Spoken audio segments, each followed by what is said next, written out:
I don't know how else to describe it, but I call this genre of game friend-slop. Its sole purpose of existence is friend farming. You and the boys were locked in on your favorite live service masochism simulator of choice. Rainbow Six Siege, Dota, Valorant. It was the best of times and the worst of times. You had faced your trials and tribulations, but then all of a sudden, that 5-stack vanished. It wasn't announced. It wasn't preordained. It was just, one day, everybody was on a different game. Everybody was on Lethal Company. Sorry, everybody was on Repo. Sorry, everybody was on... Why does my example feel so strangely personal? It's because it is. Not to make it about me, but my War Thunder stack was well on its way to the Jet Age, and then that just never happened.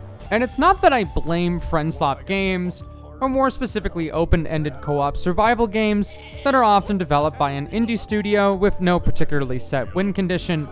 I have nothing against friend-slop in any way, shape, or form. My rationale for not playing these games does not have anything to do with their quality. It has everything to do with my propensity for self-inflicted punishment. And that's a relevant component of the conversation. But it helps to go back to, in my eyes, where friend-slop all began. Why does somebody like me play the games I play? And why does somebody like my friend Derek from college play the games that he plays? People talk about how games are falling off because of streamer and content culture. But if you want to find where this argument started, you can look no further than Among Us.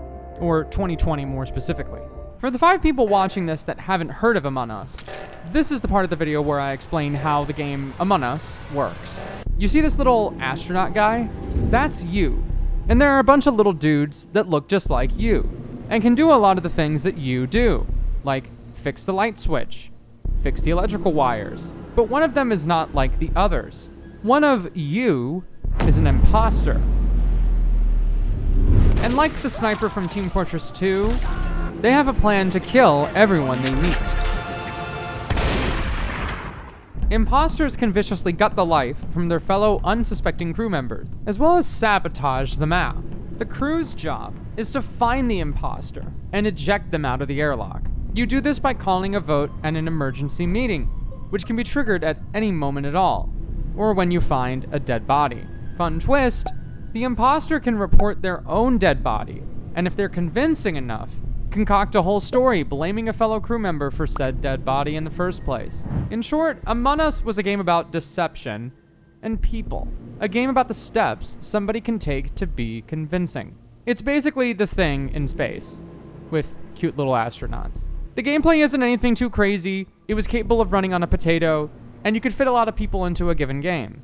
Among Us was a relatively unnoticed game with its debut in 2018, but what really made it become a cultural staple was everybody getting cooped up during the COVID-19 pandemic.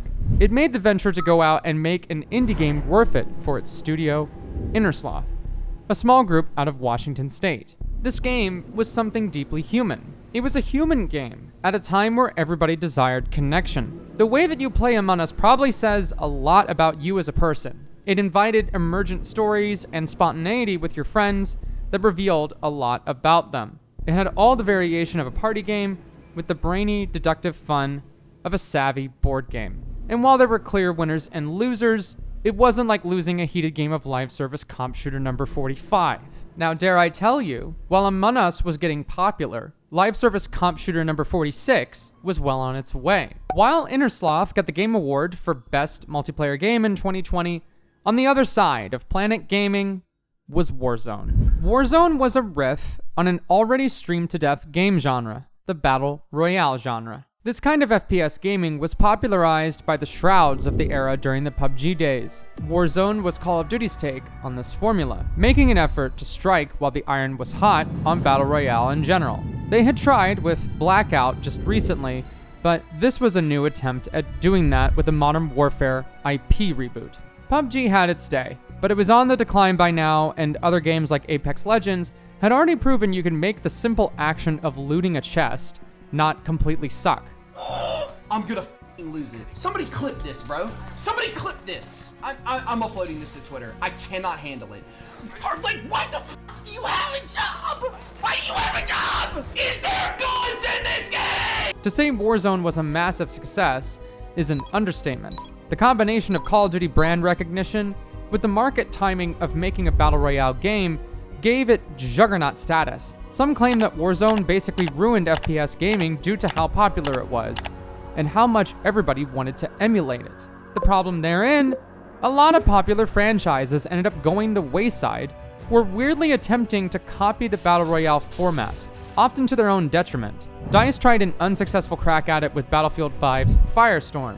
Respawn was busy pretending that they still cared about Titanfall. Ubisoft's Hyperscape was doing well streamer-wise, but we all know how that ended up. The pandemic created this weirdly centered sort of perfect storm for gaming content. Everybody was inside playing video games and scrolling on their phones, unemployed, bored, with not a lot more to do than consume content. So they either did one of two things. They either created their own interpretation of a competitive sport, or they sought out pure escapist narrative enrichment. You were either locked in on a live service multiplayer game, or you were grinding Valheim. That's not to say that there isn't an inherent challenge in Valheim, but I think anybody that's stopped playing live service comp shooters can attest to the way that they approach gaming. It's significantly different than how it may have been before. So it's inevitable that a lot of viewing habits and consumption habits concerning gaming content and just gaming in general would cement themselves over the course of the pandemic in a generation for good. The nature of the global economy would also create a distinct capital split, wherein you would have huge, influential game developers with their publishers at the top of the food chain, and the occasional novel indie game becoming a mainstream hit due to virtue of their game's design. It's a pattern we're seeing in the movie industry these days. There's not really a mid-level movie studio anymore. With such high stakes for failure, gaming companies were eager to establish the legitimacy of their product in a sea of competitive attention. A lot of people hate Valorant, but even that game released right in the middle of the pandemic's big upswing in the summer of 2020, which makes a lot of sense in hindsight. For all that makes sweat-slop games like Valorant or Warzone unpopular, they're also quite popular. And if you're curious, I did just say that sentence that way on purpose. It's just the nature of how polarized the internet has become. Things have become popular and unpopular at the same time. There's no middle ground anymore. Multiplayer games can't be in the middle on the fun versus competitive argument. They either have to be 100% fun or 100% sweat. Anything in between these two ends of the spectrum ends up languishing. And so for the next 3 years, while the pandemic went through its highs and lows, the most prominent games that people actually liked to play and talked about them on themselves were separate from the live service islands. If I asked you what game you sunk the most amount of time into 2021, most of you would probably say something like Valheim. If I asked you 2022, you'd probably say Elden Ring. 2023, probably Baldur's Gate. The games at the forefront of the cultural zeitgeist for the past 5 years haven't really been the streamer sick moments cracked gamer games. Those games exist in their own space. The games of gaming of the forefront of the cultural zeitgeist have been involved, highly refined single-player experiences with some co-op thrown in. There's just one problem. Games like Valheim, Elden Ring, and Baldur's Gate 3 take a massive budget to pull off. The circumstances of the post-COVID economy ended up squeezing out the mid-sized development studio. You're either a part of a huge conglomerate that can afford to make sure they don't screw up that risk, or a small studio that has just enough resources to take that risk. When we go back and take a look at Among Us in a vacuum, it's hard to deny its similarities to Flash games you and I may have grown up playing as kids, at least if you're that old anyway. So it's not really surprising that more studios without as much capital are starting to take advantage of the fact that games are a lot easier to make than they used to be. The intriguing part about all of this is that it took about 3 years for the energy of Among Us to get put back into a bottle. After the pandemic had thawed, it was time for some aspiring indie devs to take a crack at it themselves. And the game that really got the ball rolling by this point was Lethal Company. Lethal Company was the next step in friend-slop evolution in 2023. Does the game have a weird, fuzzy, cel-shaded graphical style that looks kind of gross and weird? That's okay, because the game is bleak and dystopian, so it's part of the charm. In Lethal Company, you and a team of employees have to farm scrap from an exomoon filled with landmines, killer monsters, and killer ball pits. This is a game that was made with suffering in mind. But this is the kind of game that could only work when the suffering is done together. Brian? Yeah. It's a spider. Oh, let me close the door. It's gonna break it down. It's gonna break down. Brian?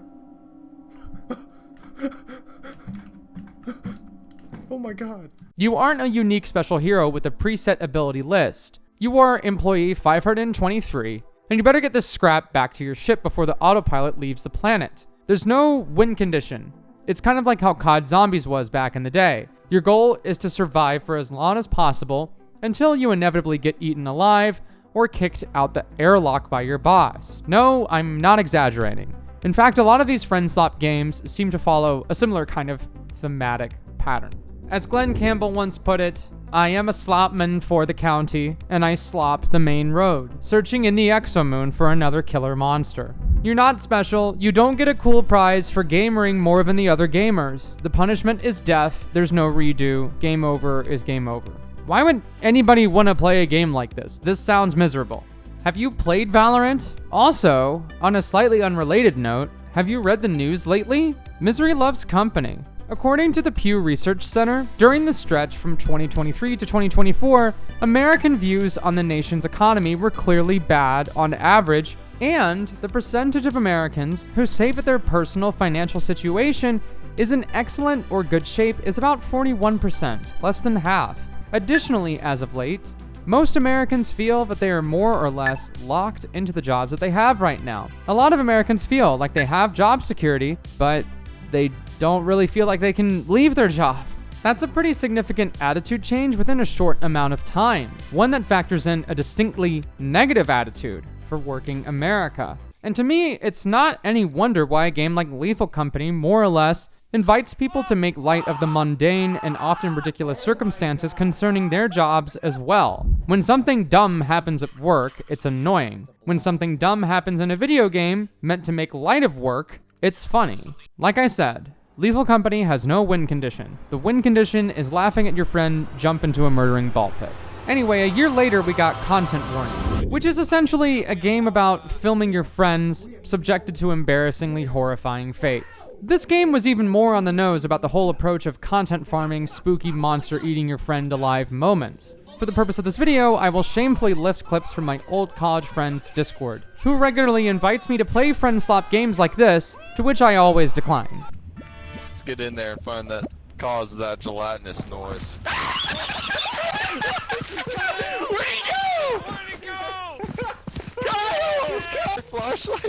Wait, is this? What the hell is that thing? Oh, gosh! I need some. Can someone hug me? Am I damaged? Oh, I'm. Oh. Oh. Okay. That's a chasm, alright. Oh, Mike, what do you have to say about the chasm? Content Warning's lore, if you want to call it that, is basically you and a bunch of other morons are going into a spooky, scary place filled with spooky, scary things.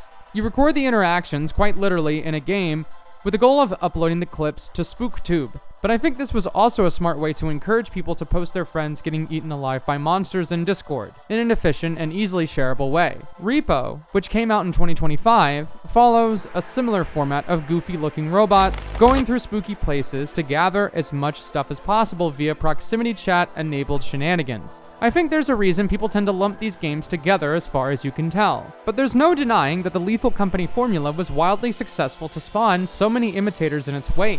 The prevailing theme that I've noticed in all of these games is that while the stakes are pretty strong in terms of failure, the overall vibe of the clips and the games are pretty relaxed and fun. This is a strong contrast to live service sweat slop that I play on a daily basis, much to the detriment of my own mental health.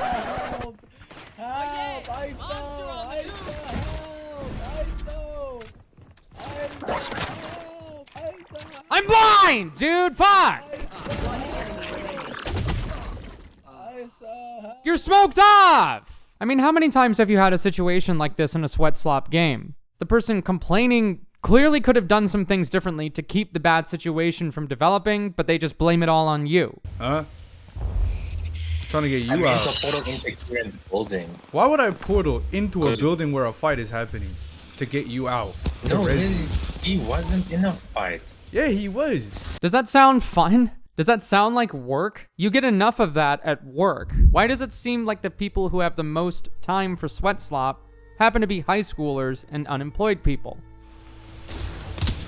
Oh my god! The biggest problem with competitive multiplayer games like Counter-Strike, League, Warzone, and the like, and the way that it came about during the pandemic, is that they're sweaty. They're just a pain in the ass to play sometimes. I think over time, game devs have realized that they don't have to take the FPS formula of the year and make it into the biggest game ever made. You can keep it simple as long as you have a novel formula that encourages people to socialize and hang out with each other. These games have become instrumental tools for people to bond with each other when planning to go out and hang out at a movie theater or the bar costs $1 million. In a sense, these games are becoming third spaces for friends to catch up and keep connections strong. Relatively recently, they're taking on new life outside of the whole dystopian evil monster eating competition.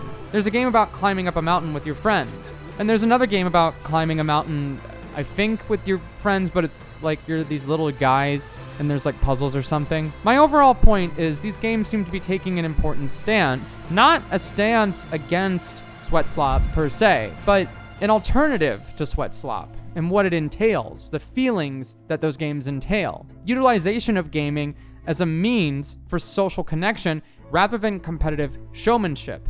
And I think that's ultimately why a lot of us got into gaming in the first place. There might be one FPS game that can retain that perfect balance between friend-slop and sweat-slop, and that might be Battlefield 6. Since you can fit 1 million people in a Battlefield match, a mistake isn't going to weigh on you as much, but that's for another video. Regardless, while I think it would be unfair to call this new Battlefield a form of nostalgia baiting, I do think there's definitely an attempt to play into it here, and it's related to the reason that these friend-slop games do so well. The point of this video isn't to say how much cooler and wholesome and based friend-slop is compared to sweat-slop. I'm not here to draw a line in the sand and say one team is better than the other one. I'm not even gonna encourage you to use the terms friend-slop or sweat-slop because I can feel my IQ draining the more that I say them. But I am pointing out a pattern reflected in the things my friends have said to me while I tried to get them to join my Rainbow Six Siege stack. In their words, it's just too much.